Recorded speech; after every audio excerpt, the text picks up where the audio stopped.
अस्सलाम वालेकुम नाजरीन, welcome back to my YouTube channel. ताज़ा तरीन अपडेट से आपको आगाह करती चलूँ। चीफ मेट्रोलॉजिस्ट सरदार सरफराज ने कहा है कि 22 जुलाई को एक और मानसून सिलसिला भारत राजस्थान के रास्ते सिंध में दाखिल होकर बालाई सिंध पर असरअंदाज हो सकता है।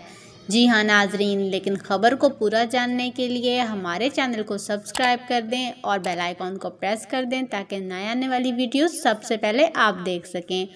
अब मैं आपको बताते चलूँ, सरदार सरफराज का कहना है कि मानसून मुकम्मल तौर पर फ़ाल है। 24 जुलाई को कराची समेत ज़ेरी सिंध के कुछ अजला में उसके असरात बारिश की शक्ल में नमूदार हो सकते हैं। इस हवाले से मज़ीद बेहतरीन पेशीन गोई आने वाले दिनों में मुमकिन होगी, इसीलिए हमारे साथ जुड़े रहिएगा। इस सब के साथ इजाज़त चाहूँगी। अल्लाह हाफ़िज़।